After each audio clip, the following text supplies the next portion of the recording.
Hello everyone, welcome to Toyeen Talks. Ẹ jẹ́ ká jọ enjoy. But for watching till I'll see you in my next video. Stay safe, stay blessed. I love you all. Bye. Open your eyes. I can't dey see the image of that elderly woman wey dey talk. Wey say she has been like that for the past 20-something years. I can't dey see her image in my brain as she dey talk. How all her hair don white finish. I say no. I refuse to live this kind of life. No. God, you have to do something. I can't do this. No. Now I begin cry again. Now I begin cry. So by the fourth day wey I go out, na so I go out like person wey dey mourn, wey just start to dey mourn again. Na everybody come dey tell me say, ẹ pẹ̀lẹ́, kí wá ló ṣe yín báyìí? Okay, do you connect me? Oh, good. Okay, màá pè yín tí n bá ṣe tán, good. So thank you very much, Aunty Lijoka. I don't know if you are a man or a woman. Now so I be anyway, we have different ways of dealing with pains. Me, when something happens to me, that is why I don't joke with my money. I don't joke with anything that would disturb my source of income in this life. If you are the type that is hardworking, they joke with your money.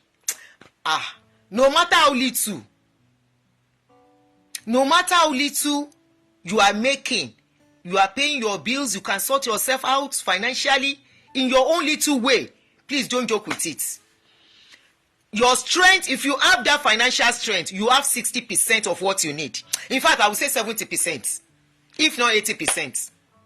Financially, in your own little way, you fit know they buy 100 million lace, so you fit know they buy gold, you fit know they buy designer shoe and designer bag, but if you can pay your rent as a woman, you can pay your rent, you can put food on the table of your children, no matter the little you can do, feeding them in your own little way. Please don't joke with it. That is where your strength lies as a woman. Even if you are married, I will encourage you, make sure you are earning your own money too. That is where your strength lies. Many men will not like this one. They won't like it. They will not. But I'm telling you the truth. That is where your strength lies. As a woman. Because that man that is saying I love you today, anything can happen. Do you know why men don't joke with their income? Do you know why men, they don't joke with their salary? They don't joke with anything that brings money to them. Go and look at this guy, Israel. You see Israel prostrating for Davido. That is where his source of his. The day a man does not have money, that man wey don dey spend for woman before, the day he cannot spend for that woman again, I give him 1, 2, 3, 4 months, maximum 6 months. If he doesn't find something to do, no matter how little, he will become the wife in that house. In fact, he will be relegated. Men don't joke with their source of income because that is their power. But we women, we lose ourselves. Men will not like this part of my show. We lose ourselves in the shadow of a man. I was wondering when a woman of this generation, the kind of children where we feed born, and I wonder the wicked mother that have those girls. A young lady of 20-something was telling me she has 2 kids and she's not working. And I said, are you okay? Are you normal? How did you get married? She said she got married. She was married legally. I said, without having a job. Who is that man that married you without having a job? Who is that your parents that sent you to a man's house without establishing you? This is where all the errors are coming from. This is where all the pains over the years, we are seeing the result today. A lot of our generation were married off to men without having a job.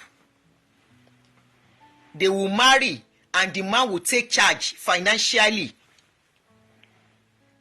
And along the line, If the woman now become financially stable, the one that did not become financially stable, when marriage break up, they are unable to train a child very well.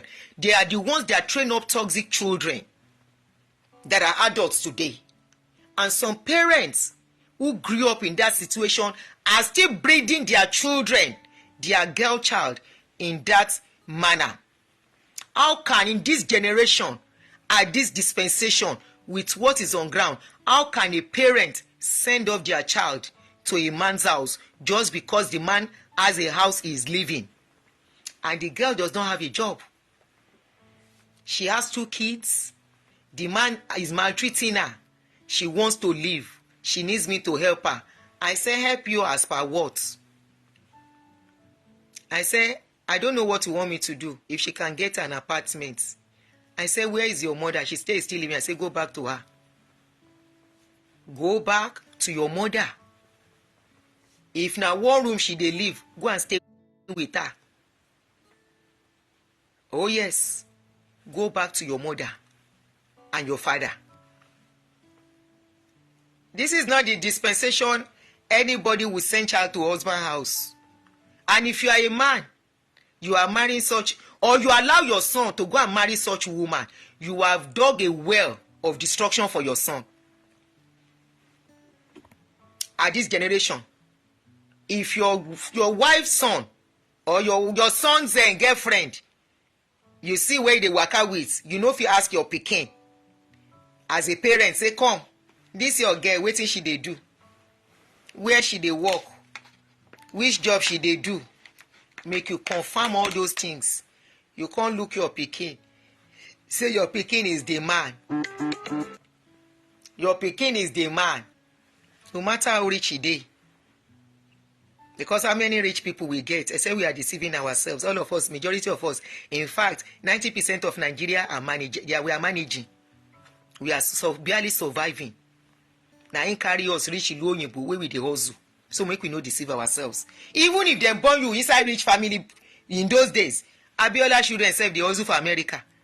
So who are you? You go come look, your pikin wan marry. You know, ask questions. Say this girl. You know, see this girl go do graduation. You know, see the girl dey work. You gonna say get belle for your pikin. You can't marry them. You don't do destruction for your pikin. You know, say make them establish the girl first. Because your husband, your pikin na rich man, abi? Or after they marry, they will establish. Now, so them promise a lot of women will cause them what they are going through today. After marriage, you will establish. After you born pikin finish, you train pikin finish, you will establish. Now, him cause wahala for a lot of women today. Now, him cause them where they dey today. So at this dispensation, some of them, they are looking at me. I'm not mocking you. I'm not trying to bring you down. But I'm telling you, your power lies in your money. That is why men don't joke with money. Your power as a woman lies in your earnings. Your personal earnings and savings. You cannot say because your husband is rich, you can't begin sleep. They wake up doing nothing. You think say wey man wey dey fight you, if fight come, he won't send you away. He go give you pension money, abi go give you retirement money. Say okay, as I no marry you again, this is your retirement. You think say if you and man can't get, no matter how many pikin you get for am, he go come say as we dey part o, this is your retirement money. Say you no marry me again. Oh yeah, take for the years you have stayed in my house, not working, taking care of me and the children. The man go come say, oh yeah, take. This is your retirement. This is your own benefit. The man where you dey fight, where you won't live, he go punish you with money. Now money be his own power to punish you, to render you useless, to render you powerless. So he go say they go. He go come dey happy if you come dey suffer. Say shebi you don't go. They suffer your suffer. He go say they suffer your suffer. So any parents wey allow im pikin, im get child, to go and marry without having job, na wicked parents. if na skill make your pikin learn, make e dey go. If e dey work for somebody, is earning something.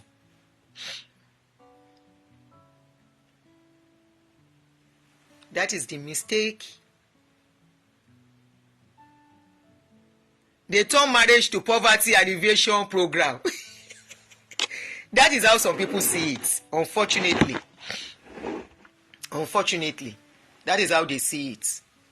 Kò sí nǹkan tó dàbí kóbìnrin ní iṣẹ́ lọ́wọ́. Yẹ́rí gbogbo ariwo tá à ń gbọ́ yìí, ìwọ̀nba la máa gbọ́. There are so many people, single mothers out there. Bọ̀ iṣẹ́ tán ní lọ́wọ́ kò jẹ́ kán rí rò. Of course, Ọlọ́run ò pín gbọ́gba àbí àádọ́gba ní máa pè é àádọ́gba. Àti bí a ṣe big background that many came from is another minus too. I agree, but you can be the change to that family. You can be the change. And that is why in your 20s, it's not the time to rush to go and have pikin in this generation. I give kudos to some ladies that will say, no, I need to be solid financially before I get married. I give it to them. It's not because they want to be disrespectful. There are successful women that are married. Kamala Harris is married. No be vice president be that. She's married. If I did the vice president, world power. And she's married to a man. But scandal and marriage here. There are a lot of women that are married and they are successful. Marriage should not make a woman useless. Marriage should not make a woman 100% dependent. Ìyà ló máa ń kó bóbìnrin. Ìyà ló ń kó bá obìnrin. Òun ló jẹ́ ká ní a lot of what we have. And that is why you can never see men come outside. Women are going through a lot too. But they don't joke with their work. That is why you don't see them coming outside to come and cry. Than say they are single mother, single father. Yeah, single father. Hillary Clinton, thank you, Jerry. There are a lot of women out there that are married and successful. Hillary Clinton. And there are a lot of women that are single mothers. They've been single mothers for the past 30 years. And their children are successful too. Why? They face what will better their life. What do we have among the new generations? We are seeing all of you on social media, especially back home in Nigeria. Mọ̀rún yín dì kẹ́ fi save owó. Àfi tẹ́ bá wọ Bond Street. These are still the same people that will come to social media begging for help. Mọ̀rún yín dì láti save owó. Màǹkárá tí ò wọ́n púpọ̀ rà láti wọ̀ lọ sí patí. Wá ní kówó tó yín. Owó ò lè tó yín. Kò lè tó. Abíamọ tó ń rọ́jú ní life, managing life. Tí ò sí olùfẹ̀yìntì. Kò sẹ́ni tó máa yẹ lówó. Nobody borrows a single mother money. Wọ̀ tún kó wò sí. Family gan má gbẹ́kẹ̀lé family. Don't even depend on family. They can fail you. Efosa, no. Kamala ni. Take that one out of my page. It's Kamala. Kamala Harris. À ń rí yín. Ara yín wá bú mi lórí social media. One of you came to insult me on social media. You said me I don't have plenty wig. Remember, how many of you remember that day when I posted one video? A lady lára yín ní Nigeria came to insult me that me I don't have money to buy wig. I'm only wearing one wig all the time. Even though I don't need to clarify anything whether I have more than one wig or 20 wigs. It is my choice if I decide to use one wig. Ó máa ń wà handy ni. Ṣé ti rí? Ó wà nítòsí. Èyí tí bá rí nítòsí ni màá mú. Mi lè máa search inú ilé torí mo fẹ́ ṣe show. That shows the kind of life most of you ladies are living. Anybody bukata, if you have responsibility in your hands, you don't waste money. You don't buy what the world is buying. You don't follow trend. You don't follow fashion. You don't follow this is what is raining. You follow your pockets. And you rate your pocket lower when it's coming to fashion. You don't rate your pocket high. And be going for nonsense that you cannot convert to cash. Òun ló kó bá majority yín. Bone straight. Makeup. Tọ́n bá wọnú yàrá ẹlòmíì báyìí, makeup ṣe gágágá ni. Mélòó lẹ́ ń lò nu makeup? Tí n bá ra powder ẹyọ kan, powder yẹn lè last mi ní 3 months kó tó tán. Because I'm too busy to be making up all the time. Oh, sorry for the interruption. You guys are not busy. Hey, busy.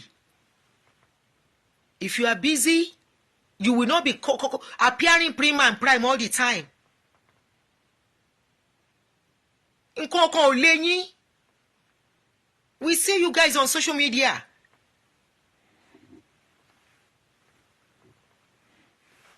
We see you. We see the way you go to parties everywhere. That is what that woman was trying to call. That woman that was talking that time. Woman yẹn ni wípé káyé sọ pé yà ń jẹ wọ́n Nigeria. That woman said it. Only stop saying they are suffering in Nigeria. Don't we see them on social media?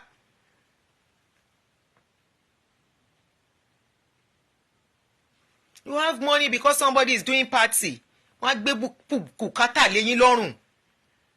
I'm not sure. I don't follow that trend and I will never follow it. Tó bá dìgbà tèmi kó má bà mí má ṣọ. Go and ask people tí n bá ṣe nǹkan mi ò mú aṣọ. I call color. I did my 50th. The marriage that I call color. Color ni. Please wear this color with me. Ìyẹn ò dẹ̀ mí pé tó bá ní kó má wá. Báwọn ọmọ mi máa ṣe ìyàwó color ni máa pè. Tí n bá tiẹ̀ wá fẹ́ mú gèlè, máa já wọn very close bí mélòó kan tán lè bá mi wọ̀. Irú ẹ̀ lèmi máa ń ṣe kí n tó lè báyọ̀ mú kan ẹni yẹn gbọ́dọ̀ súnmọ́ mi gbágbágbá. And that means wípé it might be just once in a year ni irú ẹ̀ máa wáyé or maximum twice. Ó tiẹ̀ ṣọ̀wọ́n kó pẹ́ méjì, most times once a year ló máa ń wáyé. Bóyá ìsìn o, even here now.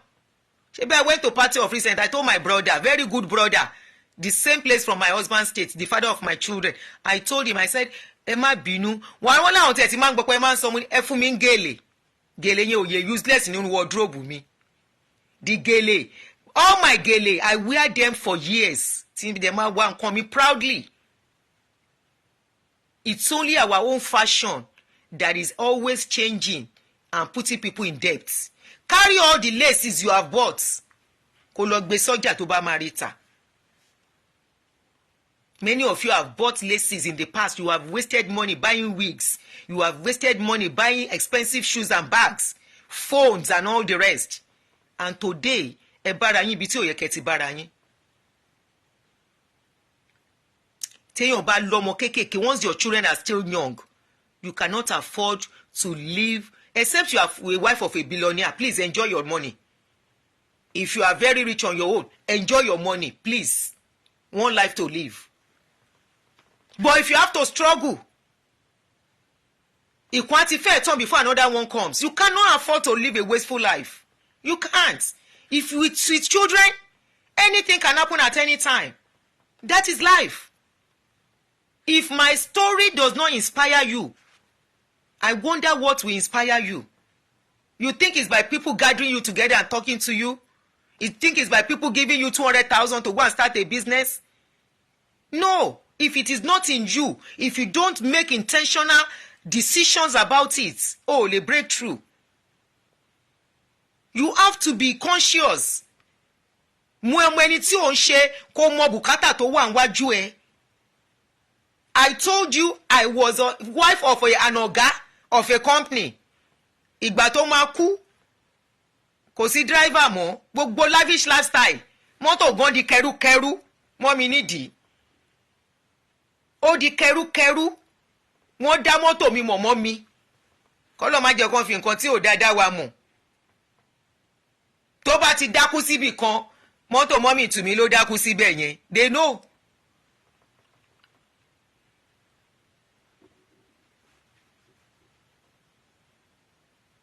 People are referring my program in another platform. Kí ló ní mo ṣe? Ṣọ́n bú mi ni. At the end of the day, I have to call people. Mo máa pè yàn, wọ́n máa bá mi tì í. If you have children, you have to be intentional the way you spend.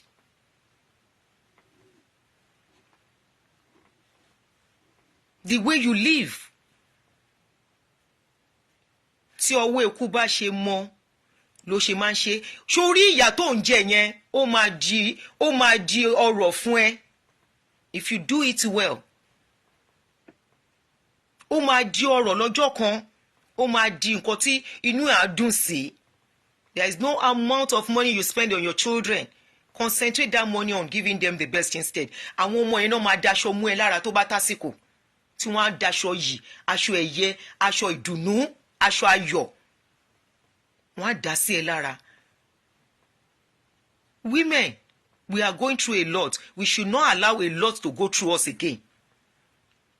Ṣẹ̀rẹ̀ àwọn ọkùnrin tó wà ń ta yẹn. All these men causing all this wahala, they have nothing to add to anybody's life. Bùkátà náà máa jùlẹ̀ fún ẹ wọ́n á dẹ̀ sá lọ. So if you have found yourself as a single mother, you have found yourself as a single mother, don't allow another man to come and add to that bùkátà. Tó bá jẹ́ méjì, tó bá jẹ́ ẹyọ kan gan, tó ẹyọ kan yẹn débi tọkàn ẹ máa balẹ̀ díẹ̀ kó tó gbé mi lé lórí. Don't say one man has come, is ready to take your bùkátà. Àárín wa Nigerians láti ń rí tọkùnrin máa establish obìnrin tó bá jà tá gba gbogbo nǹkan tó rà fún tá dẹ̀ lè dànù. We see it. You need your own power. Please.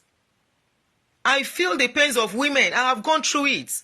When I was going through it, kò sẹ́ni tí mo lè lọ bá kó yá mi lówó. Nobody was ready to borrow me money because they feel I will not be able to pay. Àfi áńgẹ́lì kan tọ́nà Ọlọ́run rán sí mi tó rí mi wípé ṣọ́ọ̀pù mi yòrò kò dẹ́ ṣẹ́ni tó yẹ kí n kẹnu owó sí torí àti close tó yẹn fún rẹ̀ lọ́lọ́run á yá mi lówó yẹn. Ọlọ́run á rán aláàánú sí gbogbo yín.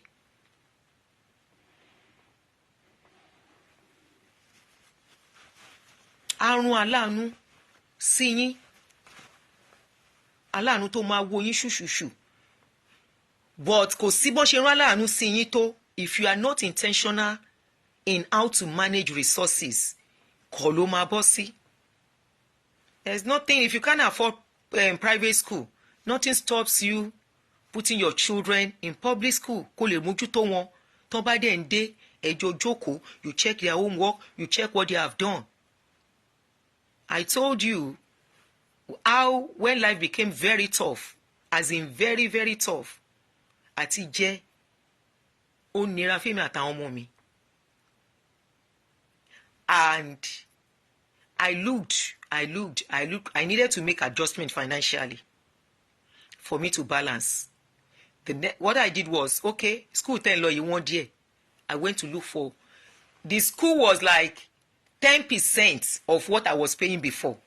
And I almost beat myself. So there was a cheaper school right very close to me. Mo de lọ gbé àwọn ọmọ sí ọ̀nà jíjìn. Mo lọ sanwó biribibi. I brought them there. My children cried, mommy, this type of school, don't leave us in this type of school. This is not a good school. This is a public school. Money, this is what I can afford. Mo sunkún, mo gbójú mi sẹ́gbẹ̀, mo sunkún. My children are not supposed to be here. But sentiment nìyẹn. Sentiment ni. They are not supposed to be there. Kò sẹ́ni owó ní ta ló ń dámọ̀ràn gbà tó ń wò sí nlé. Money is saying, who are you to plan when I'm not around? You can't plan when money is not around. You only plan when money is around. That is reality. So I had to, this is reality I had to face now, stay in that school. And to God be the glory, they did very well. Their result was superb. They cleared all their results. JAMB, they cleared it. I didn't bribe anybody for my children to enter Unilag. They went for post-JAMB. I don't know anybody in Unilag. They went to Unilag without contacting anybody.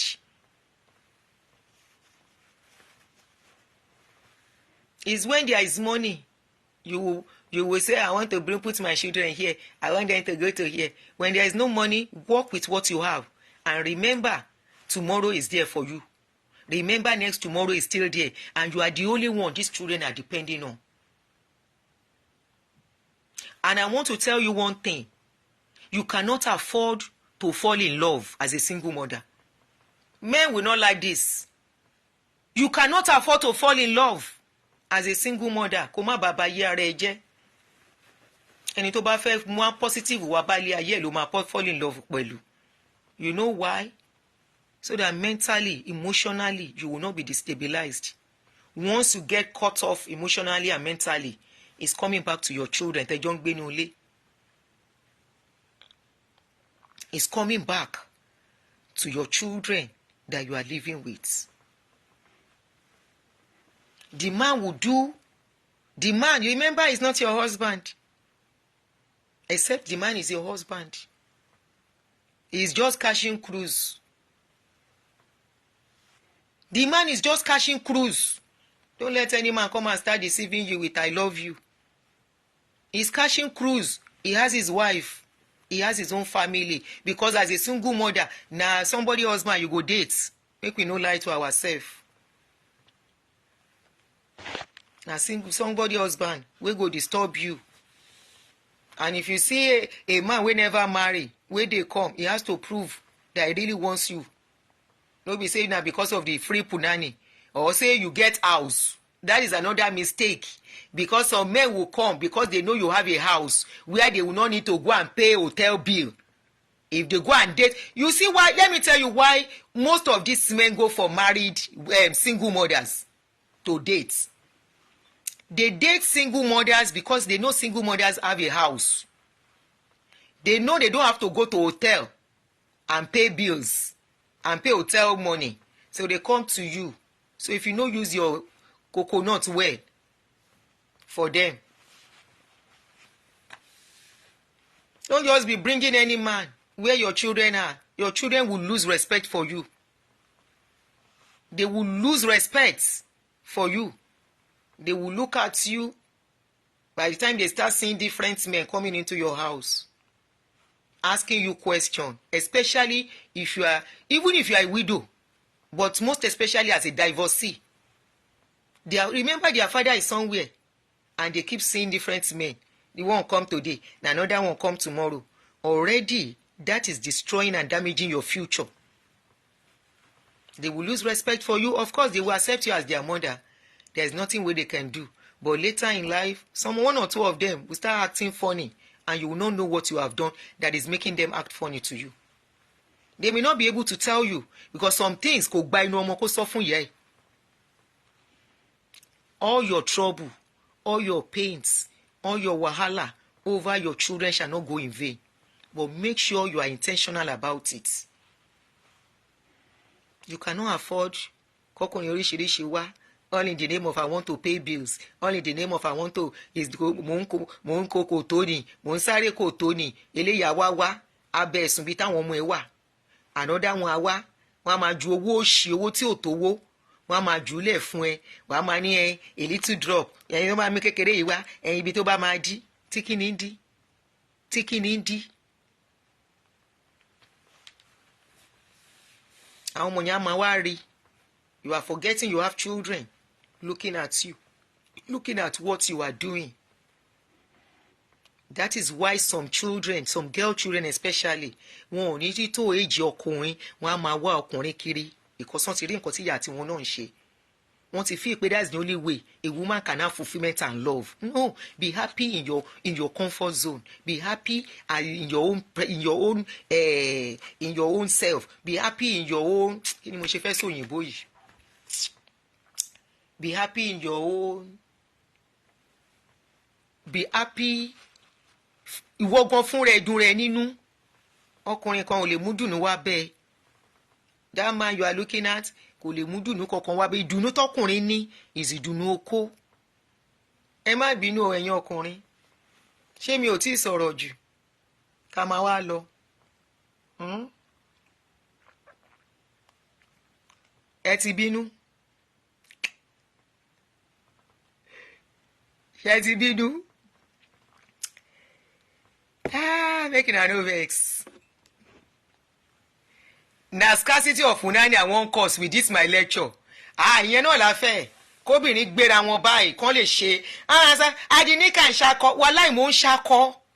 Mi ní ṣakọ kí ni? Mo lọ́kùnrin tó bá san bíìlì mi tó gbé mi débi tí mo délé ní kó jáde. Mi ní ṣakọ kí ni? Ọjọ́ tí òtó tí mò ń kópa. Ọjọ́ tára máa béèrè nǹkan tí mo ní àyè nǹkan òsì ńlẹ̀ ayé ṣẹ́ ni mo wà. Ìyẹn ni mo fẹ́ sọ ni. But luckily for me, mi ní èèyàn kan steady nígbà yẹn. So mi ò ní parọ́ fún yín. I had somebody steady, you know, that was like a father figure tó dúró tì mí tí mo fi dé stage tí mo dé. I mean, to a certain stage. I won't lie. But it didn't come on time. It came, the person, I met that person like, was it 8 years after? Or so, if I want to count. Ẹ jẹ́ kí ẹ ti bínú, ó yẹ má bínú. Bó ṣé mo parọ́ ni. What you want from a woman is her down below. Nǹkan tẹ́ fẹ́ nìyẹn. You are not looking for another thing. You want that down below. Ìmúnika àbí ìbílẹ̀ ni mi àwà you. Olùkọ́ àgbà. Ẹ kú ọjọ́ mẹ́ta mo ní mo ṣáà ń wò pé mi ò rí yín. Ṣẹ́yìn lẹ ń lo ìbílẹ̀ ni mí. Anyway, ẹ kú ọjọ́ mẹ́ta bàbá mi. That is the only thing tọkùnrin wá. Is that down below? May I make una no vex? Brotherhood. Brotherhood, wey dey look for free punani. Ẹlẹ́wọ̀n ló kò pa, ẹlẹ́wọ̀n ló kò pa. Those brotherhood, wey dey look for free punani. Ẹlẹ́wọ̀n ló kò pa, ẹlẹ́wọ̀n ló kò pa. Ẹ má dákun bùkátà obìnrin. Ẹ̀yin lẹ ṣe rí gbogbo àwọn obìnrin tó ń wà depressed tó ń sunkún yẹn, ẹ̀yin lẹ ń kọ̀ sí wàhálà yẹn. Ẹ̀yin ni. Sherry, if there's anybody you should not toy with, it's single mothers. Leave them alone. Ẹ̀yin lẹ ń jẹ́ kó tí wà more depressed. Ìmí àti gba kádàrá kò sọkùnrin àti máa ṣe ilé ayé ẹ̀ lọ. Ẹ wá. What does women want from men? Women want money and condo. Nǹkan tí obìnrin fẹ́ nìyẹn. You know we are satisfied easily. Obìnrin fẹ́ condo, brokos yín àti money. Na that one go make life easy for obìnrin. You know, lẹ́yìn owó tún ni fóbìnrin. It is because of the way we are. Ìnáwó wa pọ̀. Ẹ̀rí wa báyìí, tán bá mọ́kùnrin sẹ́gbẹ̀ẹ́ mi sìn, lẹ́yìn ṣẹ́ẹ̀tì àti sínglẹ̀tì àti ṣòkòtò tó bá wọ̀ àti bàtẹ̀ ó ti múra tán. But as a woman, you see, I wear earring, I wear cloth, I wear kini kọ́mú, I wear putu, I go do my nails. Àárọ̀ yìí sìn tí n bá sọ yẹ tí n fi ṣe léyìí tí n bá convert ẹ̀ sí náírà ẹ pariwo. Àárọ̀ yìí sìn ẹ bá ń times $65 times 145 times 1,550. Òun nìyẹn sìn $65 ni mo gbé dání yìí. Mo ṣe tẹsẹ̀ níjẹta oníye tí n bá pa méjèèjì pé ó jẹ́ $100. Ìmúra obìnrin nìyẹn o. Lipstick ó wà ń bẹ̀. Ara nǹkan ta fi ń wù yín nìyẹn. Akun powder fẹ́rẹ́fẹ́. Ara nǹkan ta fi ń wù yín nìyẹn. Ká ní mo máa ṣe ṣẹ́rí ṣẹ́ǹríṣẹ́ ara ẹ̀ rè ṣẹ́ǹrí mi nǹkan ló chain ni. That one is still there. Ìmúra obìnrin ìnáwó bọ́lọ̀ ń ṣe dá wa ni kò sí nǹkan tẹ́ fẹ́ ṣe sí. That is us women. That is how we are. You know, no matter how little, no matter how cheap, we have to, you know, jásí. Kò tí kan perfume, kò kan roll on. Ìmúra obìnrin, that is how we are. We need assistance. So if you want to come near any single mother, ẹ jọ̀ọ́ nítorí Ọlọ́run ẹ̀yin ọkùnrin. If you are coming near single mother, ẹ dákun, make sure you are going to our life to be positive, to contribute positively.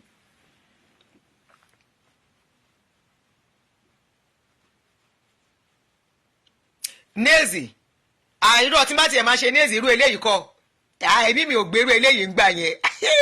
You want to kill me? Still con ní lẹ́ẹ̀kọ̀ọ̀kan, and that is once in a blue moon. I still con I go do, but I dey do my hair o. I don't compromise with my hair. I do Ghana weave.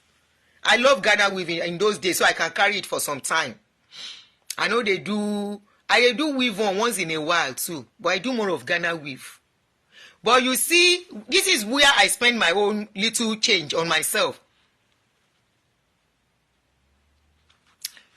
This is where I spend. Efosa, you just heard what I said. I say if you have to go near single mothers, please be sure you are not going to add to their pains. They are going through enough already. Please. Because most of you guys, you go to compound their life. You know you will be promising what you cannot do. Let her know who you are. You know, they need emotional support. They need psychological support. They need physical support. They need financial support. No matter how little. If you are going into their life, like I always tell women, I tell some single mothers, I say a man that is coming into your life may not have money to give you. But I will tell you from my own experience, there are some men that will come into your life. They don't have money to give you, but the help they will render for you will be more than money. That is for the one that really wants to be there for you. A man cannot come into your life as a single mother. Physically, he cannot assist. Financially, he cannot assist. Kí ló fẹ́ fi rọ ọkùnrin bẹ́ẹ̀ yẹn ṣe? Ó gbọ́dọ̀ wúlò lọ́nà kan náà. Oh yes. O fẹ́ mi fẹ́ mi pátápátá. Right? Okay. O fẹ́ wá. Show pé okay o need èèyàn. You need a companion. Right? Which is okay. Somebody say proudly affordable. Ṣé customer mi ni yín ni? Adékẹ́yìndé. Mọ́mí Ayọ̀, ṣé wàá pa? Ẹ̀yin náà lè lò lórúkọ yẹn. You know, you are coming into my life. What are you coming to do? I have children. I have a lot on my hand. You just want to come to gbasi and go. Má ṣe yẹn. You don't do that. Don't do that. You come, you gbasi, mo ti jẹ́ káre balẹ̀. There are some things I will need. Let me be able to call you. Hello babe, báwo ni? Jọ̀ọ́ mo máa need the help. Mo fẹ́ ṣe àwọn nǹkan báyìí ṣó máa ràn mí lọ́wọ́. Okay, mo ń bọ̀, máa wá bẹ́ẹ̀ ṣe. You know there are a lot of things pé inú ilé obìnrin ò lè ṣe gbogbo ẹ̀. O gbọ́dọ̀ wúlò lọ́nà kan náà. O ò ní wúlò kó kàn bá sùn kó wá gba ilé ẹ lọ. O ti gbàgbé ẹ̀ pé ó exist. Emotional trauma tẹ́ ń fóbìnrin tó ń fẹ́ yín lásán is another thing. They can't call you anyhow. Hey, you know they can't call you anyhow. You are busy. Don't call me when I get home.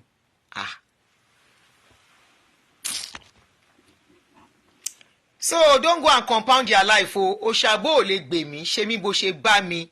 You are one of the reasons why those women are speaking out and they are crying. They are bleeding for real. They are bleeding. Because especially in Nigeria, you have a lot of time in your hands. Tẹ́ fi mess up wọn gan. So it means the relationship is transactional. Aunty, transactional in what way? Ni wípé kò ní you don't have to give money to bá ní. Remember I just say that. Okay, so tó bá fẹ́ obìnrin sílé tó jẹ́ ìyàwó ẹ̀, ò ní tọ́jú ẹ̀. Don't look at what I said yesterday. What I said yesterday is different from what I'm saying now. What I said yesterday is that a woman gathering plenty men to pay bills. I said that one get as e be. But òun fẹ́ obìnrin, single mother, òun wá sílé ẹ̀. Ẹ kọ́kọ́ wá máa yọwọ́. Ẹ kọ́kọ́ wá níbi tó máa ti ràn lọ́wọ́ náà. Ó dẹ̀ steady pẹ̀lú ẹ̀, ó ń tọ́jú ẹ̀. Ó ń tọ́jú ẹ tó bá débi aṣọ oúnjẹ fún ẹ, right?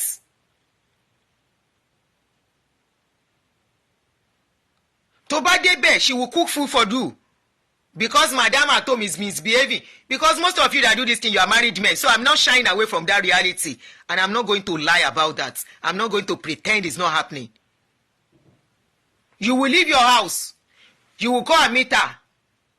Oh, bá sanwó ilé o, kò dé bẹ́ẹ̀ já sí. You hang your agbádá, wàá ṣèṣe bíi pé wọ́n lo nínú ilé yẹn, ó dẹ̀ steady pẹ̀lú ẹ, she steady with you, faithful with you, ó ń tọ́jú ẹ. Ìtọ́ bá lójú tí as ọkùnrin, you have to somehow, in a way, pay her back. It's not, you can say transactional, but I'm not looking at that. When it becomes transactional, is a woman giving bills ahead of whatever is going to happen.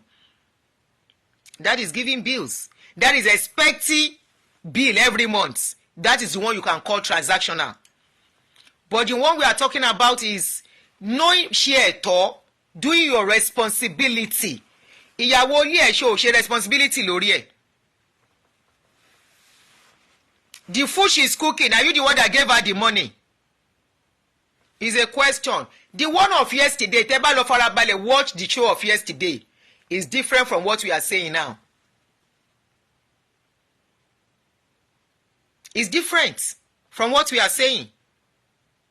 You get to her house, she's paying her bills, she's not stressing you. There are days she will need you as a husband, not for bed, for other stuff that you need to help her to do. You should breathe in and breathe out of her house, and you treat her like because only you feel she needs you. Anyway, I want to gba gbogbo nonsense yẹn fún yín.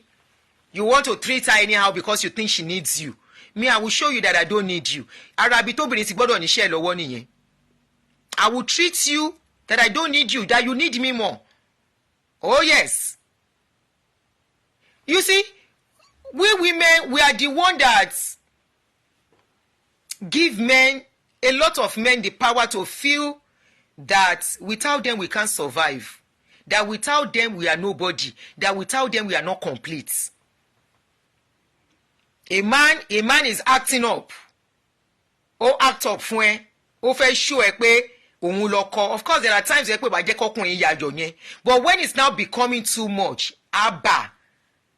For example, I don't believe in a relationship only one person has to be doing the calling. No, we both call. If I see the call is too much on my side, I slow down. If I mean something, then you know something is wrong by my slowing down. You adjust and make corrections. Or in a relationship, because you have a wife, you know you have a wife, you now went to a woman outside, you now think you can treat her like trash. Kojo? Kojo, except the woman allow you to. Remember, we are talking on single mothers now. So that's why I'm taking the conversation that way. Because ẹ̀yin tẹ́ ń date wọn, you married people, and date wọn jù. Ẹ̀yin ni. And because of you have your own wife at home, you are the one compounding their problems. Putting them under emotional trauma. We are not saying you should pay our bills. We are not saying you should pay our house rent or our children's school fees. No. On Tojo school and home and concon. And to bade let me tell me about the why not? But she shouldn't make it a priority. Ni mo solano. A woman should not make a relationship a financial transaction that until you do this before I do this. No. Everything should flow on a normal something, and the man should know, oh, as the man, I'm the one in charge. I'm here. I'm doing this. Ko share to ko she normal. Say normal, she normal. Go to see normal. What ba see normal. Ko ribo normal. Ko gun mọ́ normal. Ìwọ tó ń gun normal, tó ń túsí normal, tó ń ronú normal, ó ń jẹun normal, ó ń gbà sí normal, ó ń fún normal. Normal tó lè ṣe nínú ilé ẹ, ó wá ń ṣe lọ́dọ̀ single mother normal. Wàá wá ṣe gbogbo normal, wàá wá máa sá lọ kò jọ, you go nowhere. Ṣe normal. Drop something normal. Help her normal. Nínú ilé yẹn. Help her to do something normal. You can't just be digging normal. Kó máa ro normal. kó má kún èkúrọ́ nọ́mà kan kó má jókòó.